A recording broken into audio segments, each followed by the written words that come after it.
To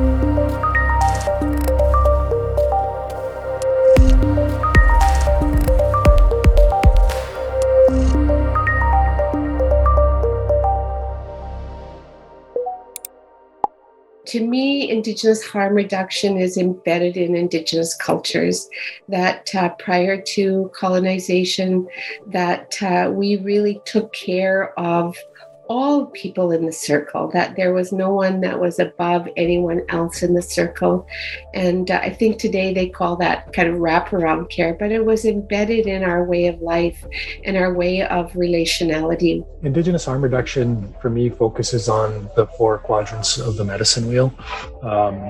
It's physical, mental, emotional, and spiritual. I think when we're looking at trying to reduce the harm, and engage people, we have to be trying to engage them in all 4 quadrants.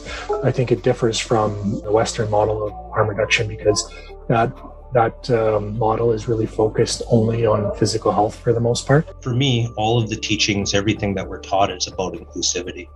And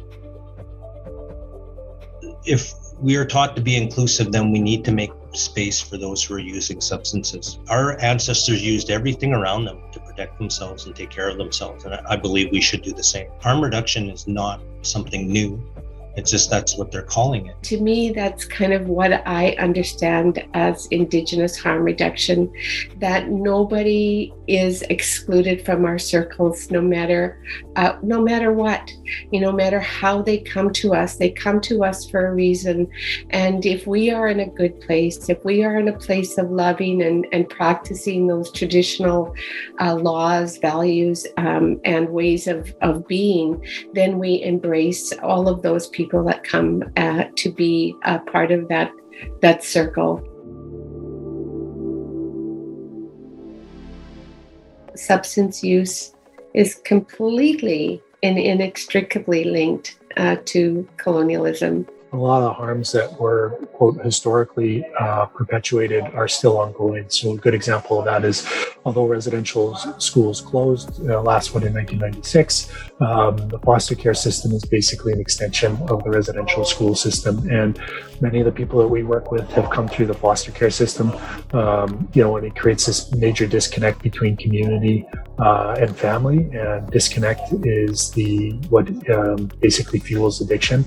There are lots of people that use alcohol and use drugs and do not have a problematic relationship with it. Many. We've made the alcohol and drugs the problem and not the structures. And so we really need to look at the real deep, violent history of Canada. The fact that you have to be trauma informed. You, as Indigenous folks, we are all suffering from intergenerational trauma, post-colonial stress disorder.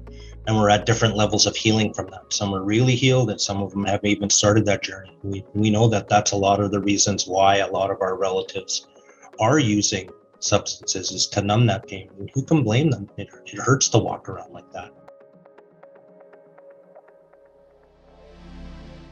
Obviously, we can't go back and build what was before colonization, but we have to think of new ways in order to kind of wrap ourselves around all of our kin and brothers and sisters, to feel safe, to feel respected, to have dignity. Indigenous harm reduction in practice can mean access to ceremony, something as simple as smudge, but it could also be something as it could be a more complex or a cultural ceremony that we need to go off site for.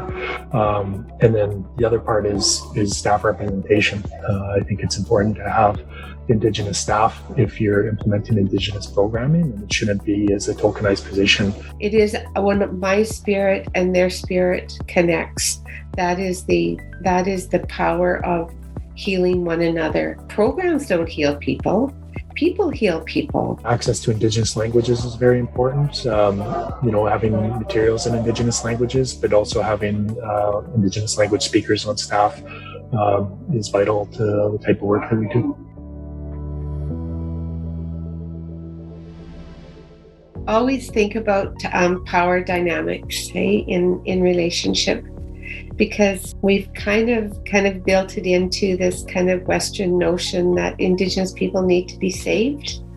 And so it's in deconstructing power, I think, between non-Indigenous people and Indigenous people, or acknowledging your power and positionality within that relationship. Yeah, non-Indigenous people and organizations, I think one of the biggest things that I harp on all the time is employment opportunities. We're a non-Indigenous organization, yet we're led by myself. I'm First Nations Métis. And I think most of our staff are Indigenous. Most of our management staff is Indigenous. We have a good chunk of our board that's Indigenous. I think we have to create space, and if we're going to address things holistically, we need to do that internally. Having experiential people involved, people who know the life because they either lived it or they know their communities, to tell you what they need and find a way to give them the help they need. And just doing what's right because it's the right thing to do. Until all of us are home, until all of us have a sense of well-being, not necessarily completely materially, but certainly enough to be able to have dignity in our lives, then we all have to continue to work in rebuilding our relationships, our kinship systems.